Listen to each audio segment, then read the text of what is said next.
It was supposed to be a normal first day of practice, but the universe clearly had a twisted sense of humor.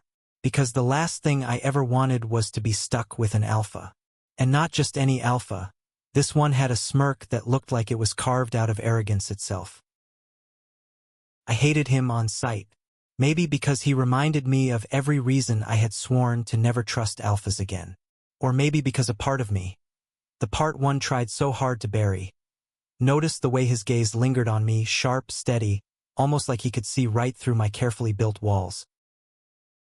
His name was Ethan Cole, the university's golden boy, captain of the track team, top of his classes, beloved by coaches, admired by students. A privilege had a face, it was his. And me?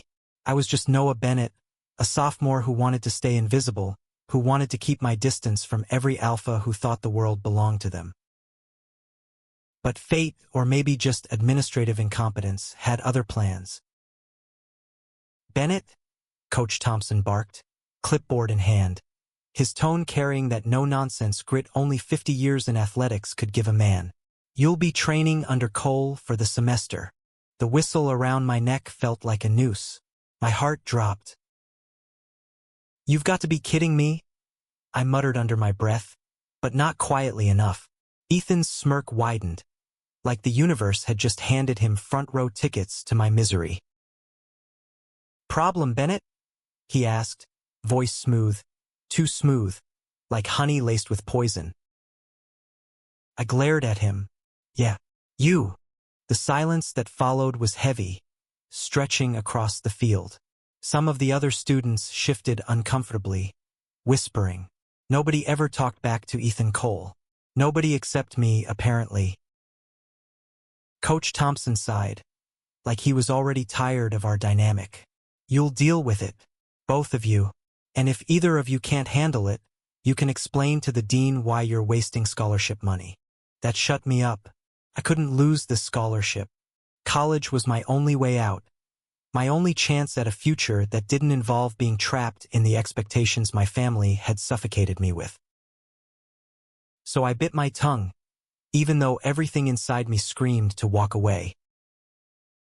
The first week was torture. Ethan pushed me harder than anyone else, and I was certain he did it on purpose. Extra laps, extra drills, nitpicking every mistake I made. And the worst part? He wasn't wrong. He was maddeningly good at what he did. His advice worked, his corrections improved my performance. It infuriated me that he was right. One late afternoon, after everyone else had left, he caught me staying behind on the track, repeating the same sprint over and over, determined to perfect my stride. "You're running with your shoulders too tight," he said casually, leaning against the bleachers like he owned the place. I froze. "Are you stalking me now?" He shrugged. "Or maybe I just care about my trainee not looking like he's fighting invisible demons every time he runs." I scowled. "Newsflash, I am fighting demons. And you're one of them." That should have ended the conversation. But then he did something unexpected. He laughed. Not the arrogant smirk laugh he always wore, but something softer, real, surprising. It threw me off balance. "You're not like the others," he said, his tone unreadable. "Most people bend over backward to impress me. You just want to punch me." "Glad we're on the same page," I muttered, grabbing my bag. But as I turned away, I felt it. His gaze heavy on my back, not mocking this time, not superior. Something else. Something I didn't want to name. By the end of the second week, I learned 3 things about Ethan Cole. First, he was relentless. The kind of relentless that made you curse him during practice but secretly thank him later when you broke your own limits. Second, he noticed everything. The slightest shift in my breathing, the faintest tremor in my legs. He picked it up like a hawk. And third, beneath all that alpha confidence, there was something cracked, something lonely. One night, after practice, I found him sitting alone on the bleachers, staring out at the empty field. His usual armor of arrogance was gone. He looked tired, almost human. You ever feel like you're living a life someone else wrote for you? He asked suddenly, not looking at me. I hesitated. His voice was too raw, too vulnerable, like he'd forgotten I was there. Every damn day, I admitted before I could stop myself. That made him glance at me, really glance, and for the first time, I saw him not as the alpha everyone adored, but as a boy my age, lost in a role he didn't choose. In that moment, something shifted between us, something dangerous. The push and pull continued. On the surface, we were still oil and water, snapping at each other during drills, throwing verbal jabs that made our teammates laugh or wince. But beneath that, a quiet current ran deeper. The accidental touches during training, the way his eyes lingered a fraction too long, the way my chest tightened whenever he smiled. Not the cocky smile, but the rare, real one. I hated myself for noticing. I hated him for making me notice. Because no matter what I felt, one truth remained. I didn't trust alphas. Not after what happened to me before college. Not after the betrayal I swore I'd never let myself relive. And yet, every time I told myself to keep my distance, I found myself pulled back in. By his laugh. By his stubbornness. By the way he seemed to understand the weight I carried, even without me saying a word. One rainy evening, everything came to a head. The storm had forced us to cancel practice, but Ethan insisted I stay back for indoor drills. By the time we finished, the campus was nearly deserted, rain hammering against the windows of the gym. I was packing up when I slipped, nearly falling on the slick floor. His hand shot out, steadying me, strong and warm around my wrist. For a second, too long a second, we froze. The storm outside roared, but inside, it was quiet.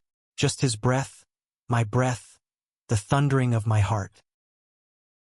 His eyes searched mine, and for once, there was no smirk, no mask, just the truth he couldn't hide.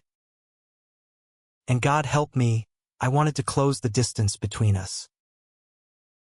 But I tore myself away, grabbing my bag like it was a lifeline. Don't, I whispered, my voice breaking. Don't make me hate myself more than I already do. He didn't chase me. He just stood there, rain-drenched light casting shadows across his face, watching me walk away. And I knew this was no longer just about training, no longer just about hating an alpha. This was about us. And I was terrified. The days after that storm were unbearable. Not because of Ethan's relentless training schedules, not because of the sore muscles that screamed every time I tried to climb the dorm stairs. No, it was unbearable because of silence. He didn't look at me the same way anymore. Not like before, when every glance was a battle, a challenge, a spark. Now his gaze was guarded, careful, like he was holding himself back. I told myself I should be relieved. Wasn't this what I wanted? To keep him at arm's length, to stop whatever dangerous thing was brewing between us? But relief never came. Instead, there was a hollow ache in my chest every time I caught him turning away too quickly, every time his smile dimmed when I entered the room. I hated it. I hated that I missed his fire. I hated that I wanted it back. One afternoon, Coach Thompson called me into his office. His walls were lined with plaques and trophies, the smell of old leather and chalk dust filling the air. "Bennett," he said, pushing his glasses up the bridge of his nose, "I've been reviewing your progress. You've improved more in 2 weeks under Cole than you did in the entire last semester." I shifted uncomfortably in the chair. "Yeah, well, he's thorough. That's one word for it." The corner of his mouth twitched. Then he leaned forward, his voice lowering. "Look, I don't know what kind of tension there is between you two, but don't let it ruin this opportunity. Cole may be an alpha, but he's got his own battles. More than people realize. My stomach tightened. What do you mean? Coach shook his head. Not my story to tell. Just try not to write him off so quickly. Sometimes the people we think we hate are the ones who end up saving us. The words stuck with me long after I left the office, echoing in my head as I walked across campus under the fading sun. Saving me? From what? From myself? That night, lying awake in my dorm room, memories I had buried clawed their way back. The alpha who betrayed me in high school. The one who had promised safety, then left scars instead. The one who made me swear never again. My fists clenched against the sheets. I could never let Ethan close enough to hurt me like that. Never. But then I remembered the way he looked on the bleachers, confessing his loneliness. The way he steadied me when I almost fell. The way his laughter, real laughter, had broken through my walls. And I wondered if maybe, just maybe, not all alphas were the same. The next practice was brutal. Ethan pushed us all hard, but I could tell he was distracted.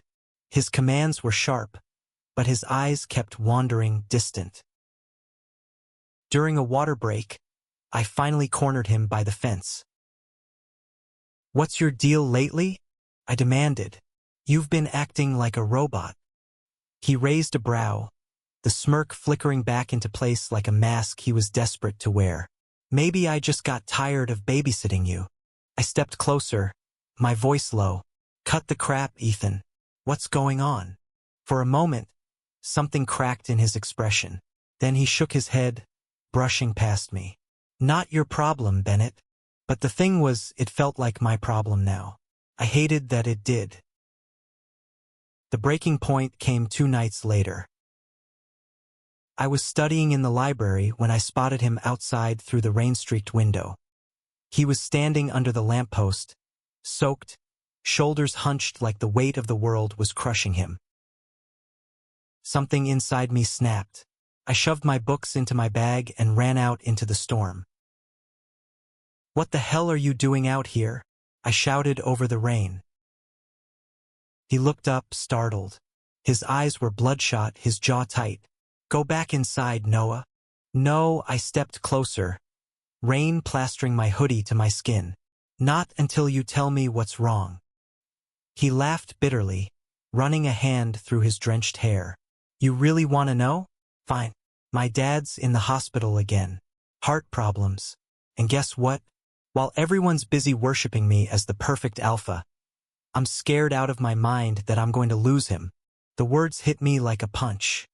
He looked nothing like the invincible golden boy the campus adored. He looked like a son terrified of losing the only person who mattered. Without thinking, I reached out, my hand brushing his arm. "Ethan." He flinched like touch burned him. Don't look at me like that." "Like what?" I whispered. "Like you care." His voice cracked. "Because I can't afford that. Not from you." The rain pounded around us, cold and merciless, but I felt heat burning in my chest. "Too late," I said softly. "I already do." His breath caught, and before either of us could stop it, he pulled me into him. Our lips crashed together, desperate, raw, full of every emotion we had tried to bury. The rain blurred the world away, leaving only us, trembling, clinging, breaking. When we finally pulled apart, gasping, his forehead rested against mine. "This is a mistake," he whispered, though his hands refused to let go. "Maybe," I admitted, my voice shaking, "but it's ours." The days after that kiss were chaos. We didn't talk about it. Not directly, but everything had changed. Every practice was electric, every glance too heavy, every touch charged with something we didn't dare name. At night, I replayed the kiss over and over, hating myself for wanting more, for craving something that terrified me. And yet, when I saw him smile across the field, when I heard his voice call my name, it felt like maybe, For the first time, I wasn't drowning alone. But the world has a cruel way of reminding you where you stand. Rumors started spreading. Whispers in the locker room, stares in the cafeteria. Someone had seen us that night in the rain. Bennett, one of the guys, sneered one afternoon. Didn't know you were Coach Cole's little pet project. The laughter that followed cut deep. My fists clenched, my chest burning. But before I could snap back, Ethan stepped in front of me, eyes blazing. "Say that again," he growled, his alpha presence filling the air like thunder. The guy paled, stuttering before backing off. The crowd dispersed, but the damage was done. I hated it. Hated being exposed, hated being vulnerable. Hated that once again my life was under the microscope because of an alpha. That night I avoided him, turned off my phone, skipped practice. I told myself it was better this way, safer. But when I lay awake in the dark, all I could think about was the way he had stood in front of me, shielded me, protected me. Not because I was weak, but because he refused to let me stand alone. And I wondered if maybe, just maybe, this time was different. The next day, he found me on the track at dawn, running until my lungs burned. "You're an idiot," he said, jogging up beside me. "Nice to see you too," I muttered, not slowing down. He matched my pace, his voice steady despite the chill in the morning air. "You think pushing me away will make the rumors stop? That hiding will fix this." I stopped dead, turning on him. "I think getting close to you will destroy me." For a long moment, he just stared at me, chest rising and falling. Then he said quietly, "Maybe, or maybe it'll save you." My throat tightened. "Why me, Ethan? You could have anyone. Why risk this?" His eyes softened, more vulnerable than I'd ever seen. "Because you're the only one who sees me. Not the alpha, not the golden boy, just me." My breath caught, and in that moment, I realized something terrifying. I wasn't just falling for him. I already had. That morning marked a turning point. We stopped pretending. Not in public, never in public. The world wasn't ready for that, and maybe we weren't either. But in stolen moments, late-night runs, quiet corners of the library, empty classrooms, we let ourselves exist. We argued, we laughed, we kissed like we were drowning. And for the first time in years, I felt alive. But happiness is fragile, and ours was a secret too heavy to keep forever. Because secrets have a way of breaking free. And when ours did, it would test not just us, but everything we were fighting to become. Secrets are like cracks in glass. You can ignore them for a while, pretend they're not there. But sooner or later, the pressure builds and the whole thing shatters. For me, that shattering began the night my past came roaring back. It was a Friday evening, the campus buzzing with the usual noise of parties and laughter drifting out from fraternity houses. I was walking back from the library, the night cool against my skin, when I heard the voice. A voice I hadn't heard in years. Well, if it isn't Noah Bennett. My blood froze. I turned, and there he was, Derek, the alpha from high school, the one who had promised me the world, only to crush it in his hands. He hadn't changed much.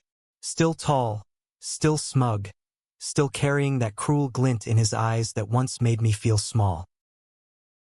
"What the hell are you doing here?" I asked, my voice tighter than I wanted. He smirked. "Transferred this semester. Heard this place was crawling with easy wins on the track team." His gaze swept over me, lingering with that same predatory weight I remembered too well. "Didn't expect to find you here, though. Guess some scars don't fade." Huh. My chest tightened, old panic clawing its way back. "Stay away from me, Derek." But he only laughed, stepping closer. "Relax. I'm not here to pick up where we left off. Unless his smirk widened. Unless you're still desperate enough to fall for an alpha's scraps. I wanted to punch him. I wanted to scream.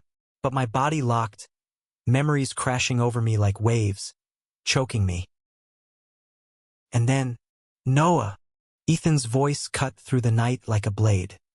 He appeared out of nowhere, stepping between us, his presence radiating fury. His jaw was tight, fists clenched, eyes blazing with alpha dominance. "Back off," Ethan growled. Derek raised a brow, unbothered. "Ah, so this is the famous Cole. Makes sense. Noah always had a thing for alphas." My stomach dropped, shame burning through me. Ethan didn't flinch. He stepped closer, voice low and lethal. "Touch him. Even look at him wrong, and you'll regret it." For a moment, Derek just stared. Then he smirked again, like it was all a game to him, before finally backing away. "Fine. I'll see you around, Bennett. And you too, golden boy." When he was gone, I realized I was shaking. Ethan turned to me, his eyes softening instantly. "Noah, don't," I snapped, backing away. "Don't look at me like that. Don't pity me." His voice broke. "It's not pity, but I couldn't bear it. The past was too raw, too ugly.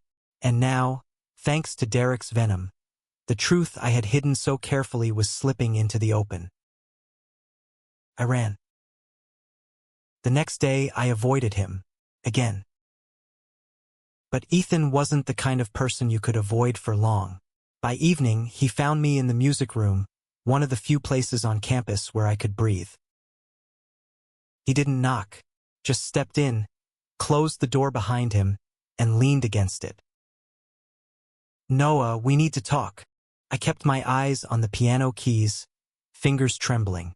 "There's nothing to talk about." "The hell there isn't," he said, his voice sharp with frustration. "That guy, who is he? What did he do to you?" I flinched. "Drop it, Ethan." "No," he crossed the room, kneeling in front of me so I couldn't escape his gaze. His eyes were fierce, but not with anger, with something rawer. "You don't get to shut me out. Not when I—" He cut himself off, jaw tight. "Not when you what?" I whispered, my throat tight. For a long moment he didn't answer. Then, quietly, he said, "Not when I care about you." The words cracked something inside me. Tears blurred my vision before I could stop them. I hated crying in front of him, hated feeling weak. But the memories were too much, the betrayal, the fear, the years of pretending I was fine. He used me," I choked out. "Back in high school. He said he cared, but it was all a game. And when I finally needed him, when everything fell apart, he left. He left me to drown." Ethan's jaw clenched, pain flashing in his eyes. "Noah, that's why I hate alphas," I whispered. "Because to them, people like me are just toys. Disposable. And I swore I'd never let it happen again." Silence filled the room, heavy and suffocating. Then Ethan reached up, gently brushing away a tear with his thumb. "I'm not him," he said firmly, "and I will never, ever treat you like that. You hear me?" Something in his voice, steady, unshakable, broke through the fear. For the first time, I let myself believe it. And when he pulled me into his arms, I didn't fight it. From that moment on, something shifted between us. The walls I had built began to crumble, brick by brick. I let him see parts of me I had hidden for years. The scars, the fears, the messy, broken pieces. And in return, he let me see his. Late nights became our sanctuary. We'd sneak onto the empty track, lying side by side on the grass, staring up at the stars. "You ever wonder if it's worth it?" I asked one night, my voice quiet. "What?" he asked, turning his head toward me. "Fighting everyone's expectations. Fighting the world." He was silent for a moment. Then he said, "It's worth it if it's for something real. For someone real." My heart stuttered.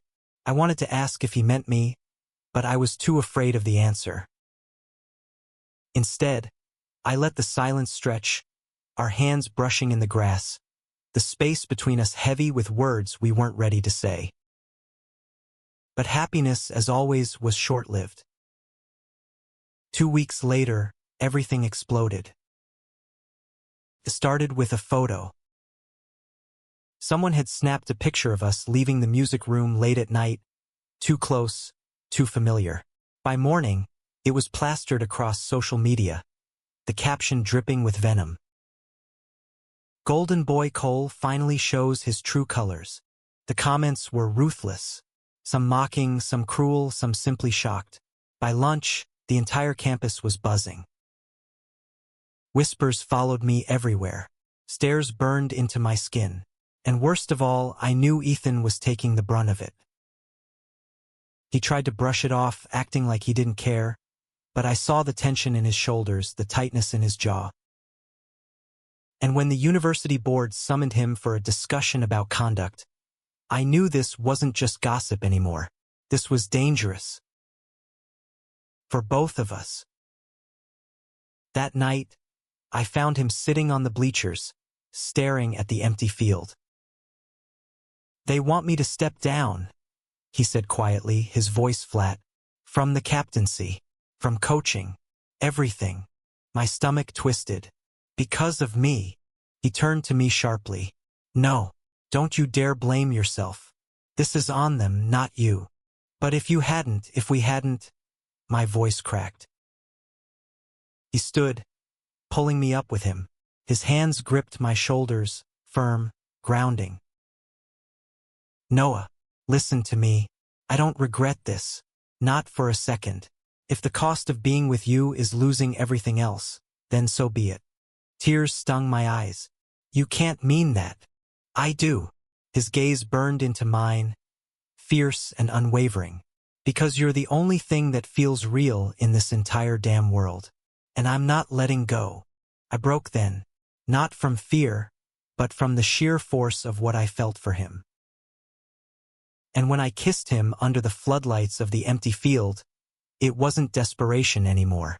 It was love. Terrifying, undeniable love. But love alone wouldn't be enough. The world was against us. His reputation, my past, the weight of everyone's judgment, it was all closing in. And I knew the hardest fight was still ahead. Because this wasn't just about training anymore. It wasn't just about me hating alphas. This was about us. And whether we were strong enough to survive. The board's meeting was set for Friday.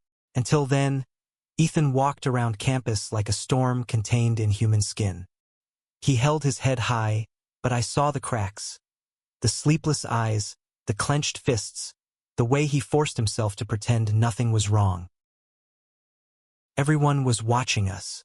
Every hallway, every cafeteria table, every whispered conversation. It felt like we were under a microscope, dissected, judged, condemned.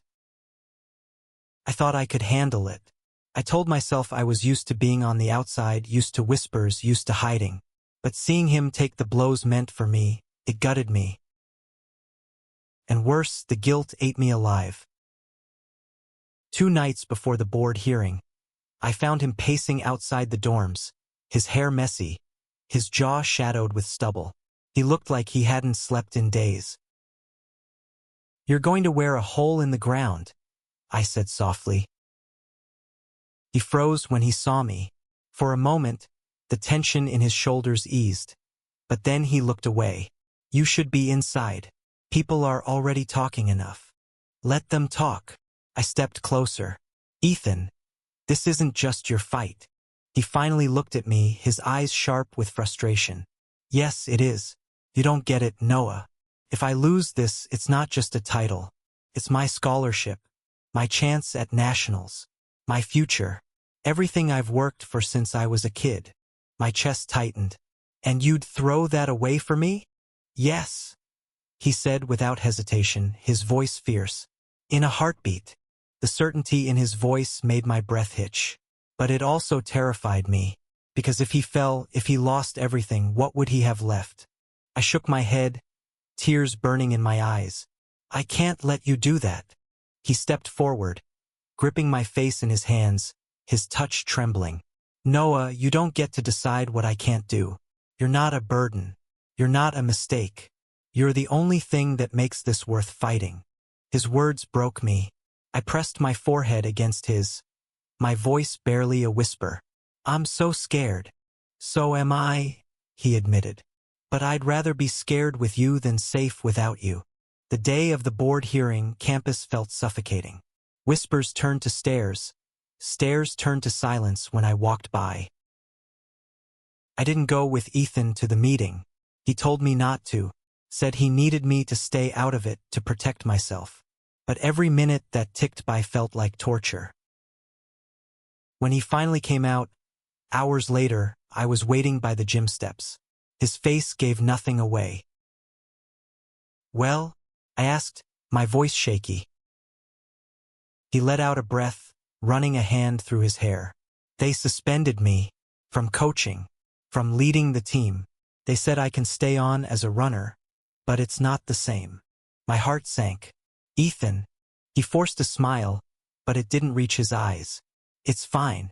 I knew this could happen. No, it's not fine. My voice cracked, too loud, heads turning our way. You lost everything because of me. His smile vanished. Don't you dare say that. But it's true. Noah. His voice cut sharp, but not with anger, with desperation. Don't you see? They didn't take it because of you. They took it because of us. Because we scare them. Because we don't fit into their neat little boxes. That's not your fault. That's their weakness. My throat tightened. The way he said us made my chest ache. Like we were something bigger than their judgment. Something worth breaking rules for. But fear is a stubborn thing. And in the days that followed, fear clawed its way back between us. We still met in secret, still stole moments when we could. But the weight was heavier now. His future felt uncertain. My past kept resurfacing, and the campus buzzed with endless rumors. One night, sitting on the bleachers, I finally let the words slip. Maybe we should stop. He turned to me so fast it startled me. What? This us? I forced the words out, each one slicing me open. Maybe it's too dangerous. For you. For me. Maybe. No, his voice was sharp, final. Don't you dare. Ethan. He grabbed my hand, holding it like a lifeline.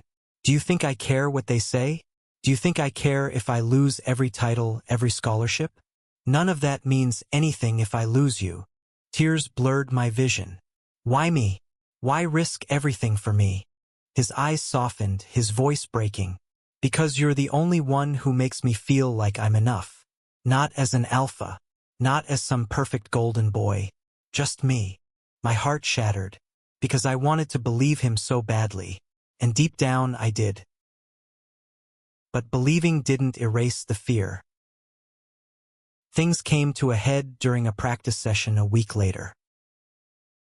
The team was tense around us, whispers sharper than ever. Derek had been stirring the pot, dropping comments, smirking every time he saw me. I ignored him, but the pressure built.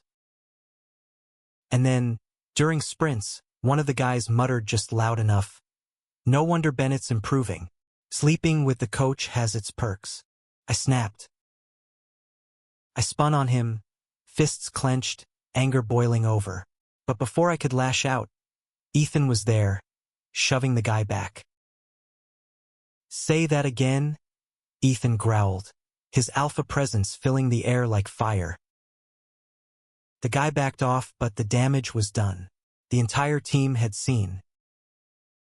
Later, in the locker room, Ethan cornered me.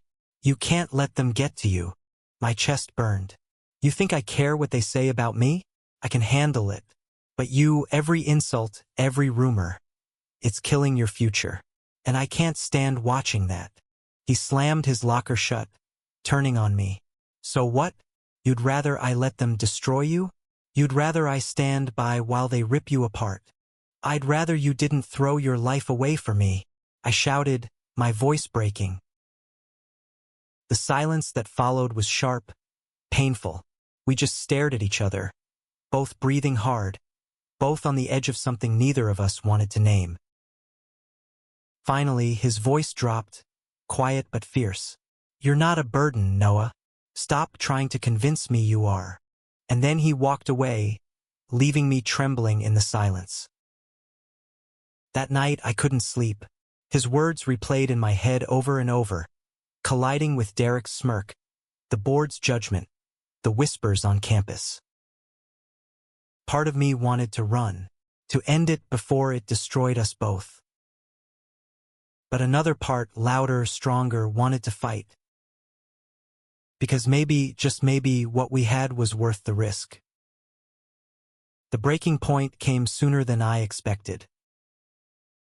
At a weekend meet with rival schools watching, Derek cornered me near the lockers. His smirk was poison. You really think Cole's going to choose you over his career? He sneered. You're nothing but a distraction. A weakness. Something inside me snapped. For years, I had let him define me, let his betrayal dictate how I saw myself. Not anymore.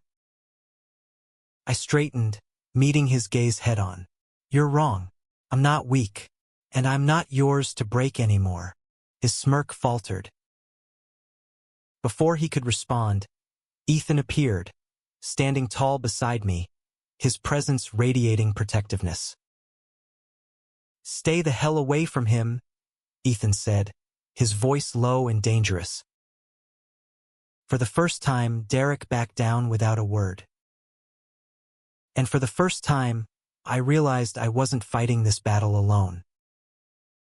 That night, after the meet, Ethan and I sat in the quiet of the empty gym. He reached for my hand, lacing our fingers together. You know I'd fight the whole world for you, right?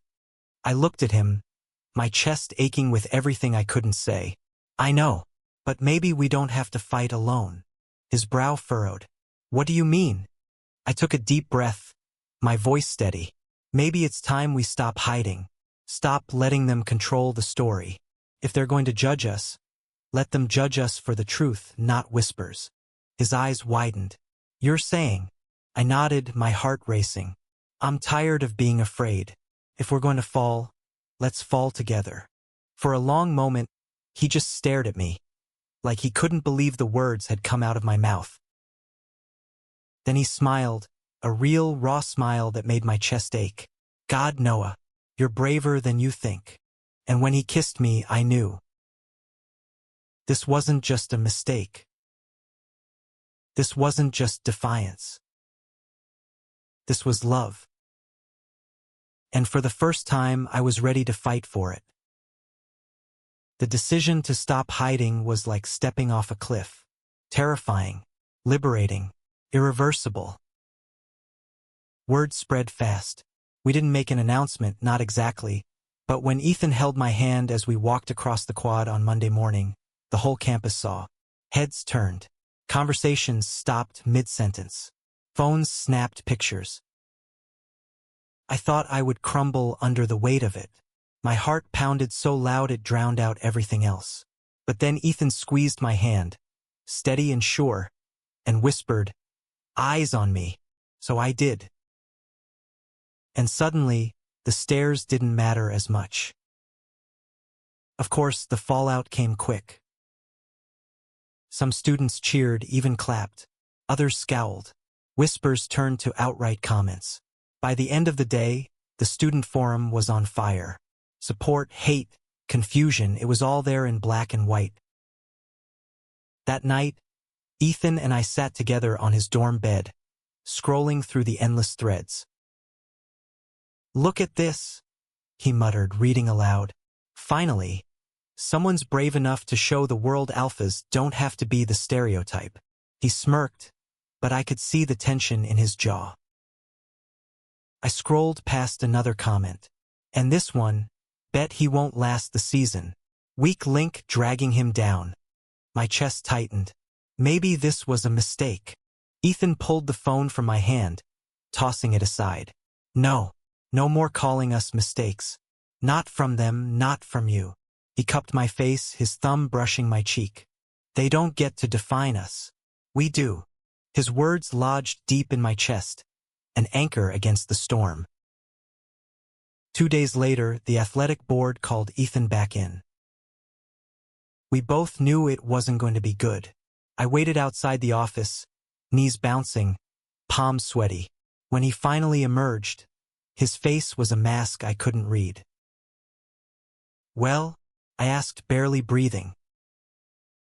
They benched me, he said flatly. Not just from coaching, from competing. Indefinite suspension pending review. My stomach dropped. They can't. They can, he cut in. And they did. I stared at him, words failing me. He should have been furious, broken, devastated. Instead, he looked calm. Too calm. Ethan. He shook his head. It's okay. No, it's not. This is your dream, your life, and they're tearing it away because of me. Stop. His voice was sharp, but his eyes softened. This isn't because of you. This is because I refuse to hide who I am.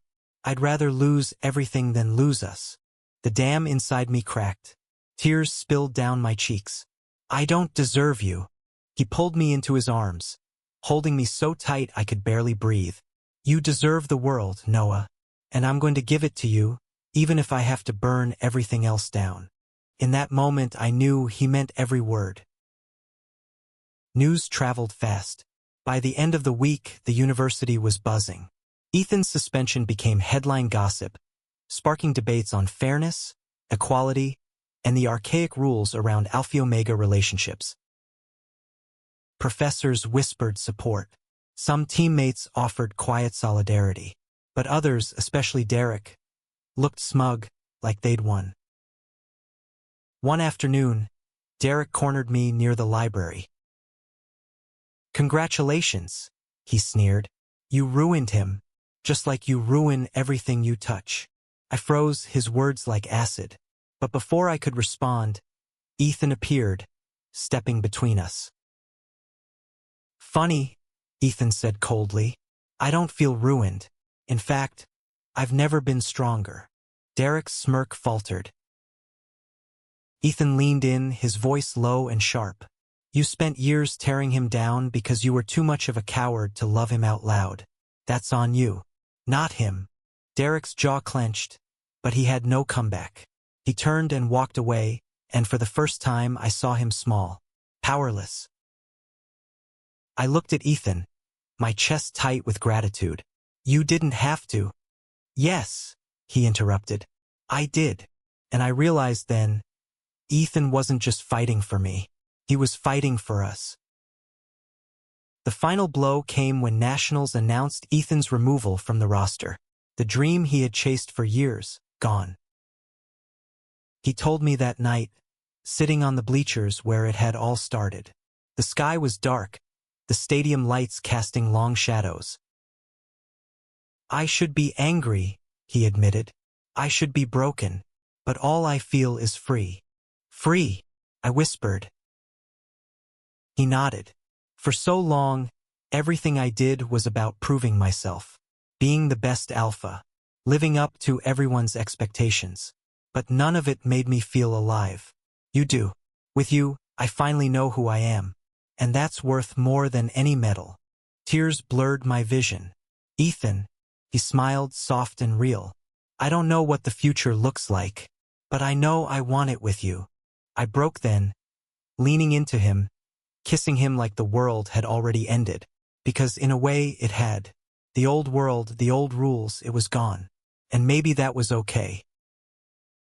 Spring came. The whispers faded, replaced by something else. Acceptance. Not from everyone, but enough. Enough to breathe again. Ethan picked up coaching privately, mentoring younger runners. He poured his fire into them, and for the first time, I saw him happy not because of victory, but because of connection. And me? I stopped hiding. I started writing again, sharing my story. At first just small pieces, blog posts, essays, but soon people reached out. Messages from strangers who saw themselves in my words, who felt less alone because of them. We built a life out of the wreckage. Not perfect, not easy, but ours. One evening, months later, we returned to the track. Just us, the golden sunset painting the sky. Ethan jogged beside me, his laugh echoing in the air. "You're faster than you used to be." I grinned, breathless. Maybe I had a good coach. We stopped at the finish line, collapsing onto the grass. He rolled onto his side, looking at me with that smile that always undid me. "You know," he said, "if someone told me a year ago that losing everything would feel like winning, I'd have laughed in their face. And now?" I asked. He reached for my hand, threading our fingers together. "Now I know the truth. I didn't lose anything. I found everything that matters." The weight of his words settled over me, warm and steady. I kissed him, slow and unhurried, the world quiet around us. For once, there was no fear, no judgment, just us. And in that moment, I realized, love wasn't about winning battles or proving worth. It was about choosing each other again and again, no matter what. Ethan chose me. I chose him. And that was enough. Thank you for listening. If you find it interesting, please like and subscribe to follow the next stories.